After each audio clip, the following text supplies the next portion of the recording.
Good morning, good afternoon, and good evening, everybody. Welcome to this bonus episode of the Rexxfield Investigates podcast.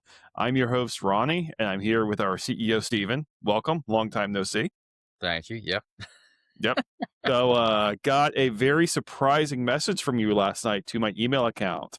Turns out the FBI has released their most recent statistics for the 2025 IC3 report. You will go ahead and give the listeners a little bit of introduction on what that is, what that means, and why we see this as like our InfoSec Christmas. I'm just glad you got a surprising email from me that I actually sent. I wasn't sending you an email asking for gift cards or anything Mm-hmm. like that. But Though yes. you usually text me those is where I get them and stuff. So Yep. we've gotten at least four of them since being here. So hmm but yeah, as I like to say with kind of a frowny face quotation marks, is it's the most wonderful time of the year for people in our field, because it really lays out the mountain of a problem we've been fighting for years. Sisyphus, the Greek god, pushing the Greek fable, pushing the stone up the mountain, and it just shows more and more that's what we're dealing with. yeah, So but I actually looked that up from the last episode where you referenced Sisyphus. So yes, yes, definitely getting up on my yes. Greek So mythology. So I'm big on that one. I'm big on that one. Maybe it's just the struggle, Ronnie. It's just the hmm struggle. yep, the Uh, struggle is real. So so yeah, so pushed out last night. Listen, thank you for everybody taking the time to listen to this. There's going to be a lot of takes on the IC3 report, as there is every single year. So thanks for kind of taking a second to listen to our absurd takes on it. Hopefully we can shed a little bit more of a different angle or different light on certain things here. But the numbers are out. They're big once again. And I bet you they'll be bigger in 2026 when they hmm come out. Uh, yep, that is foreshadowing. That is seeing it. And yes, we have a lot of hot takes on this. yep. So Yeah, yep, and they've only been out for, like, 12 hours too, so yeah, yeah. So without further ado, let me go ahead and share my screen. And we will go through the IC3 report. We'll kind of go through the highlights. Thank you, FBI, for putting this together. fantastic work as always. I mean, just Yeah, an incredibly invaluable resource, and thank you to our partners at FBI for yep, doing it. It's a huge yep, undertaking, but still helpful. yep. I love all the agents I work with. Definitely good kind of seeing these numbers and seeing them compiled. Not going to read it line by line, so let's go look at the graphs. So here is our first two graphs talking about the losses by year as well as the number of reports. So, Stephen, let's go. What are your thoughts on this one? Yep, so, I mean, that trend continues, pushing upward. I love seeing that kind of big jump from Mhm, 2019 to 2020. That tells you a lot there, and that's when you and I were really in the thick of it, in mhm. that fight. Not that we aren't now, but, um, to kinda see that sort of still steady crawl upward for complaints by year. And then again, you're looking at multiple reasons for this. One, just people are so much more aware to know where to actually send these complaints. I mean, how many victims have we spoken to where they have no idea that IC3 even exists or how to do that? The messaging has gotten out so much more now that, there is a place for these things to be reported, and IC3 is the preeminent source for that. More and more of these crimes are occurring every year. So, what is that relationship, right? Is it more so people know how to report it, or more of these crimes are being reported every year? And I think you can kind of look at that with the losses by year as well, which, as you see that steady climb continuing, again, more people reporting the fact that they have a loss to cybercrime, and also just how effective the cybercrimes have become in separating people from their money. For the listeners who don't have the screen to kind of see what those numbers look like. So starting around for the number of complaints from 2005 to 2015, the numbers floated between 230,000 reports every year, and it kind of peaked in around 2010 to 300,000 reports per year. So from that time frame, it really kind of teetered between those numbers there. However, from 2015 to 2020, that number over tripled. So it went from 288,000 all the way up to 790,000 victims that were identified as of 2020. And then now the most recent numbers are over 1 million complaints per year. And to put that in context, that's not the same amount of people reporting it. That is brand new people every single year. So with the raising of awareness, with the increased communications about where to report, more and more people are starting to learn that, hey, these are where you report your numbers. The good thing is that these numbers are going up. The bad thing is these numbers are going up because, again, we're not seeing any plateauing right now. It's a straight exponential curve up and to the right for all you math nerds out there. And that's not good. And even when you actually look at the losses per year, in, like, I know you and I, we've been working since 2015, 2017 on this, and like the losses were around $1 billion for financial cybercrime. Now, 10 years later, we're looking at over $20 billion in losses. That's a lot. And starting in 2022, it went from 10 billion to 12 billion. And then from 2023 to 2025, it increased every year by $4 billion. So those losses keep getting more and more and more. And again, very similar to how you have those individual people who are getting hit. This is not a cumulative number. This is the number increasing year after year after year.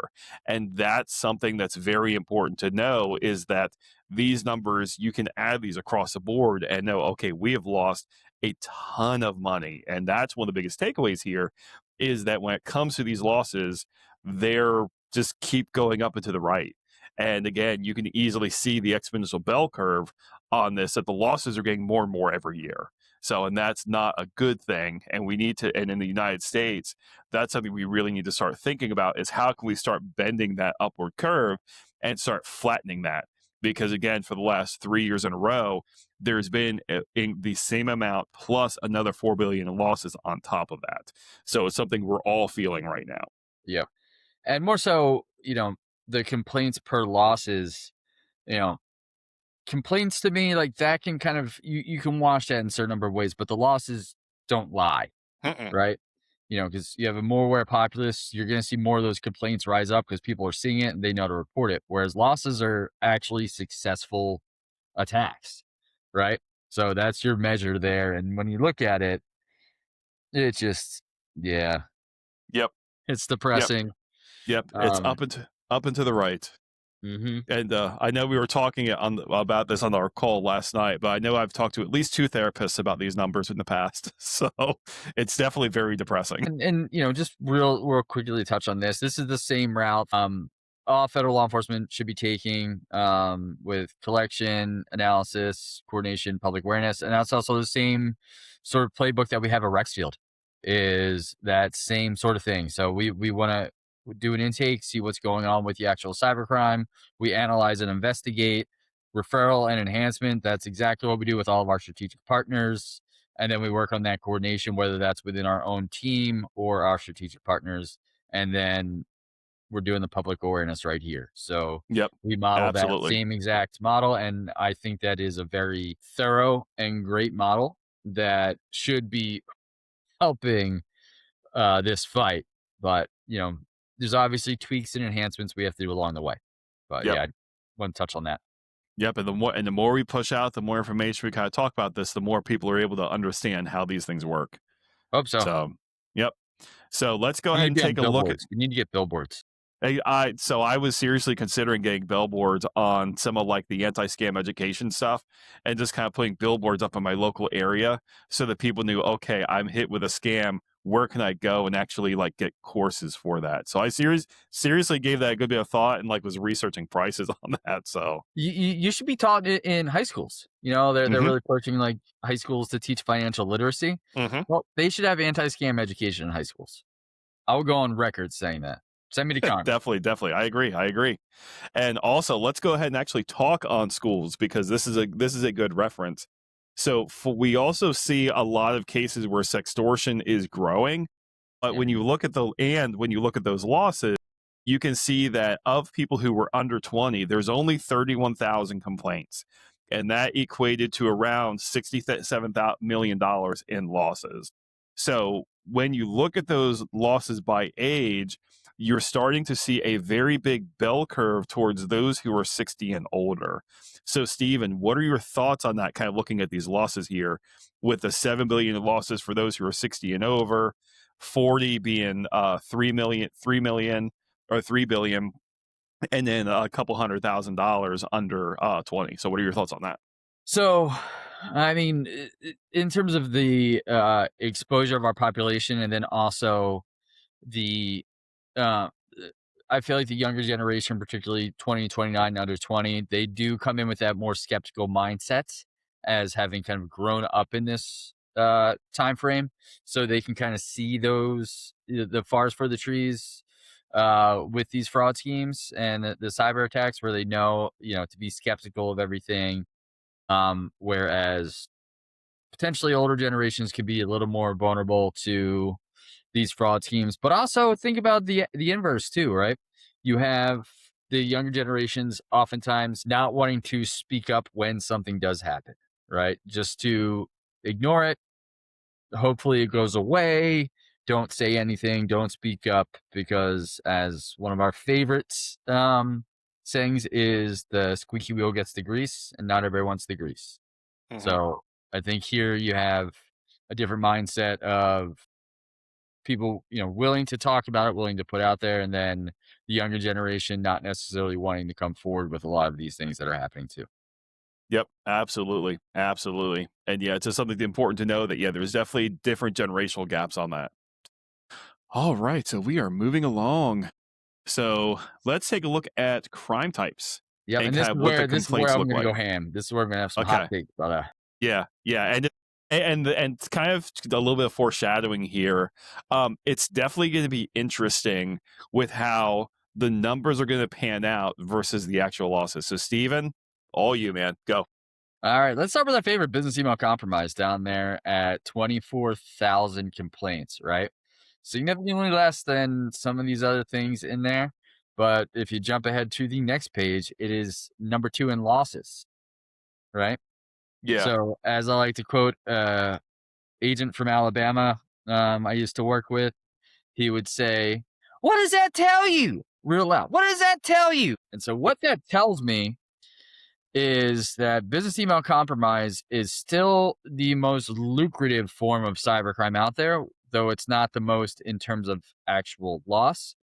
The amount per attack is just so much bigger, right?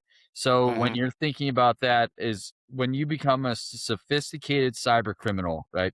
You want to get as much juice out of a squeeze as possible, right? You want to be as efficient in whatever cyber crime you're going to plan, and so you look at those numbers of business email compromise, that is bullseye for what you want to do in terms of maximizing your profits. All right. So again, that's what still need everybody to be hyper aware of business email compromise and where it really falls into the threat level here based on the approximate loss per each amount or per each Yeah. attack. Yeah. So And let's, that and one's, let, and let's go ahead and do some calculator math real quick. So you can do the math. I'm not going to. 3046, your phone, Colin, 598,558. Divide that by the number of losses, so 24,768. So we're looking at, for an average loss of a business email compromise, you're looking at $121,000 in losses. So with that, what that means is it's extremely easy to carry these out. The attackers are very much trying to maximize their profits, and because of the ease that these can be taken out, that's something where it's still a very straightforward thing that the attackers are doing. And Mhm. because BEC is what number? Let's see, one, two, three, four, five, six, is like number 9 on the list for total number of victims. It's still number 2 for the complete losses. So yeah, it's definitely something worth considering, because again, that's a lot of losses there, and it's something where again, it's still one of the top crimes. This is what, the 10th year in a row for that, Mhm. something like that. So yeah, people definitely need to understand that it's the social engineering that plays into that. Yep, and then, obviously we see the investment up there, and that as the top number of fiduciary loss, and that is, death by a thousand pricks with a lot of the cryptocurrency investment scams that are out there. um, that people are being approached with. And also we've hit this a few times now in our investigations where people are tabulating the assumed loss. So they're being told that they've made, $7 million on a cryptocurrency investment, where in fact they only invested $100,000. So those numbers could be a little conflated as well. I mean, we've seen that in like 5 cases in a row now where they're claiming, multi-million dollar loss, and you and I get like, oh wow, we need to jump on this. But then when we look at it, the actual loss is much lower. So, I'd be curious to see how that sort of thought process plays out in some of these reporting where people are reporting, the assumed losses versus actual when it comes to the investment losses too. Yeah, and like we actually had to update our internal processes because of that. Because yeah, we had one case that came across our desk where they thought it was $1.9 million that they were trying to get back because they were investing it. But what later ended up coming to fruition was it was $200,000 that was sent. So I know we've had to change our own wording just to make sure we're getting an accurate representation, just to kind of help understand that, hey, here's what's really going on. I like to see the actual loss amounts. So this page is my bread and butter. That's my Hmm. moneymaker. I'm gonna print this Yep. out and keep it next to my bed. So Sounds good. Is that way you have nightmares every night because of this? but then you have the tech slash customer support scams. And Hmm. this is where the account takeovers are coming into that I'm very big on right now because they are working. You're seeing the losses mirror the BEC average losses. So you're again minimal operational surface really to go into, but you're seeing extensive losses. IC3 did a great job. If you I might go down a few more pages, and they actually put out they have account takeovers and they linked it to, so I'm on page 12. All right, here we Um go. There we and go. yeah, Account they linked takeovers. it to a PSA they put out in November of 2025. And these account takeovers, that's the losses they're counting here, going on record and saying this is the tech slash impersonation scams, because that's how it all starts with them impersonating generally a financial institution, and leads to the account takeover. And this is indicative and mirroring of what we're seeing too out there in terms of our caseload and intake, right? We're seeing cryptocurrency investment scams come in, the BEC, and these tech slash customer support scams that are leading to account takeovers. And So, and specific with the account takeover, we're working one case now that what we believe happened was the user had told us, they were like, I didn't interact with anything. This stuff looks to be compromised, and we're currently investigating that to try and understand where those losses were. And for the total losses, it was upwards of about $500,000 for where that money went. So it's something where it's definitely interesting just with how all of that happened and how all that went through. Because again, ATO is definitely something worth mentioning. yep, yep. And so keep an eye on that. We'll have more be pushing out with the ATO stuff here over the next few weeks. But just with the development of that fraud ecosystem and how it's become industrialized, we're going to see those losses, I think, bump up in the reporting for 2026, so in early Yep. 2027, Yep. throughout the year, just based on the cases we've seen just in the past 3 months. So Yeah. keep an eye on Absolutely. that. Absolutely. Give out your MFA to anybody. That's it. If anybody asks for it, even if it looks legitimate, just don't do it. Just don't do it. Say, hey, there's got to be another way to do this, and do not provide an MFA code to anybody. Yep. Because they have it scripted out. They will take your stuff and they will do it quickly, and it will be gone before the in the blink of an eye. Yeah, because I So mean, literally both of the business email compromise and tech slash customer support scams, they're all about that slight compromise where they get into a system and then exploit that, and that both are done by intercepting or exploiting an MFA code. So yep. don't give it a no. Exactly, Don't. exactly. It's definitely important to understand that is that, and also check your little URL by your web browser and know that that's another way that they'll do it too. Just make sure that it's the actual accurate Hmm. website that they're asking for too. Yep. All right, back to more statistics. So another interesting thing worth noting is that when it comes to the type of fraud, a lot of this is considered cyber enabled fraud. So it's not just, hey, somebody seeing you person to person. There's actually a cyber element. When looking at the numbers, we know that investment scams, there's always a cyber angle that plays on that. Business email tech compromise, tech support, always a cyber side on that. And one of the most interesting things is that when it comes to romance scams or confidence fraud, there's also a lot of cyber angles that play in there. For example, we've seen cases where attackers will use AI or they will use different platforms to kind of engage back and forth with you just to make it seem more legit and on the up and up. So again, with all of that being the cyber enabled side, it's something where, yeah, they're definitely doing that. So Mhm. any takes here? Coming from federal law enforcement, we had to prove everything at a financial nexus, right? Well, anything cyber related has a financial nexus and vice versa. Anything financial related has a cyber nexus because at the end of the day, in the overwhelming majority of these crimes, a financial gain is what people are looking for. You could always find that cyber nexus to any of these fraud schemes, and also vice versa to find the financial motivation as well, whether that's even something deep seated or a perceived financial gain as well. It doesn't have to be real, it can be perceived. And we've seen that with one of our bigger cases right now, where we know this actor was operating in a way that we see it as totally destructive and not productive by any means, but maybe he sees it in his brain that there is going to be some financial gain. So it can be an assumed way. We have to read in between the lines of a lot of these numbers to show the connections, but they're there. Yep. Yep, absolutely, absolutely. So walking through, we've also got references of like what transaction types were in the fraud. So this one's really interesting because a lot of times when it comes to investment scams, we know that cryptocurrencies are very high on that, and this is a newer graph than what I've seen in the past. But the thing that's most interesting with this is just the split of how some people will ask for gift cards, how some will ask for debit cards, and it really gives you visibility into just when you're talking back and forth with somebody and they're trying to engage with you, you can gain a little bit of information about what the type of scam is depending on the way that they're asking you to go and pay. So like yeah. So like with the investment scams, crypto is a big thing. BEC wire transfers are pretty big. But like when looking at extortion, gift cards and cryptocurrency and peer-to-peer transfers are almost Zelle, exactly the Cash App, yep. same.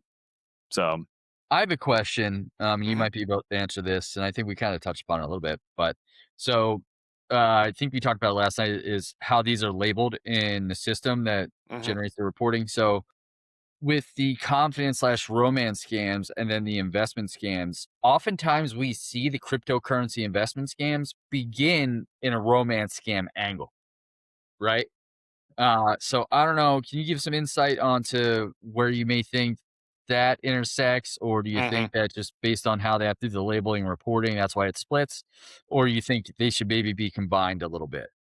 Yeah, specific to this, this is older information, so this may not be the current approach. So as I say this, do keep that in mind. But when information is submitted to IC3 and when these numbers are generated, my understanding is that it is only for one unique crime type. So if you have a case where it's a romance scam that's mixed with investment, those are not labeled as two different as one and the same. It's either labeled as romance scams or labeled as investments. That came directly from when I was talking back and forth with IC3 several years ago. That may have changed, but that is my current understanding of it. And the good and bad side of that is you get really good numbers for tracking it, but it doesn't deliver the full story. So, like, I'll use BEC as a great example of that, where if you're looking at just business email compromise, you've also got elements where romance scam victims are used to wire the money. So when it comes to tracking that, do you track that as one case, or do you track that as two cases, or do you track that as one case with two victims? And do you count the romance scam side and the BEC side? So Hmm. these are questions that we've had for years on specific to this, and we've tried to get some clarification from IC3.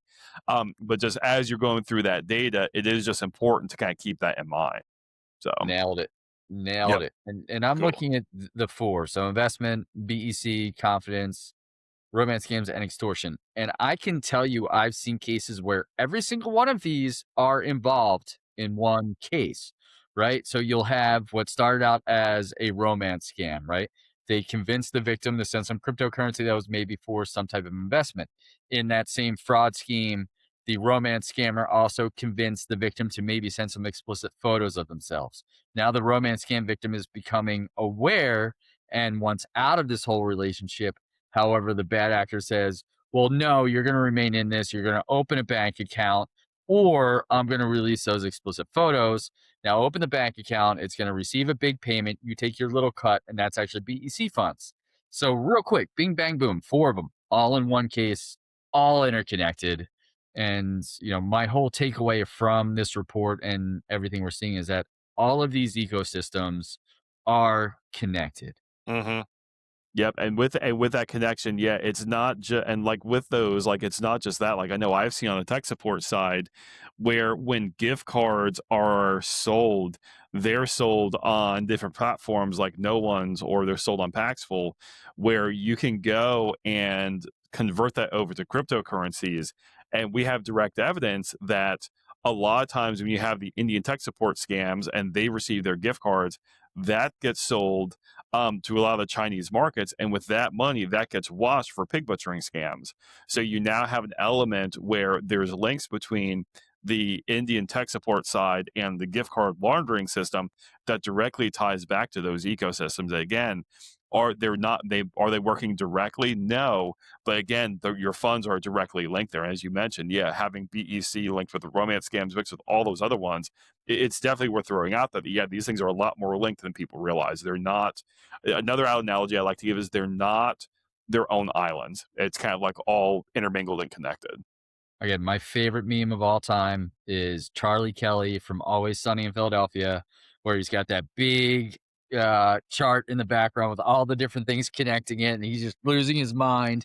He's got the cigarette, the coffee, and when I see this, I see that meme, and it just comes back to that. Yes, these things are in fact all connected. Yep. Yep. Absolutely. It's all connected. It's all connected. He's like all hyper and stuff. So love that meme. So let's go ahead and take a slight step to the side and start talking about cyber threats. So this would be botnets, malware, ransomware, SIM swapping. What are your thoughts on those? Data breaches and ransomware are just a lot more visible. People aren't seeing the malware happening in the background. SIM swaps are still the Wild West as far as I'm concerned in terms of reporting and education around them. And also, telecoms are doing a good job, at least in my opinion, to keep that threat somewhat at bay with the things they have in place. This just leads to what are the more visible threats, right? And that's what we're seeing. That's what this graph, I think, kind of nails that and hits home. Yep, and the interesting thing with SIM swapping is that a lot of times some of the telcos even have insiders who are involved. So it's something where you can pay $200, $400 and go get and go swap somebody's SIM card out. So there's underground Oh, networks yeah. that are actively doing that. Oh, yeah. Yeah. I bet you I could probably go do it today. I could probably go up to one of the janky, they're not officially affiliated with any particular service, but you can go in there and get whatever service, and they have access to all their systems. And I could toss that guy a couple $100 and get whatever I would need to pull off one of these attacks. I talk about the good work the rat team's doing. I love that. Getting that money back for victims is just one, it's a rewarding thing for our efforts, right? To make that victim whole, to get that money back, especially as they're staring down probably the worst thing that's going to happen to them in their life, and they're all of a sudden told they get their money back.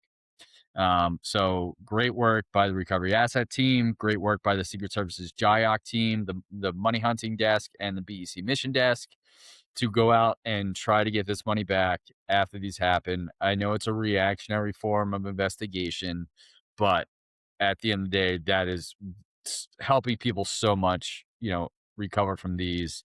So keep up the good work there. Nothing but good things to say. Everybody, I encourage you to take a look at the rest of these stats to see how these numbers play out, and get whatever takeaways you can from them. Uh, but yeah, I'm gonna go have to touch grass after reading this. So to go ahead and start wrapping this up, let's take one last look at international complaints. So while the FBI typically works in the United States, a lot of complaints do come in from other parts of the world.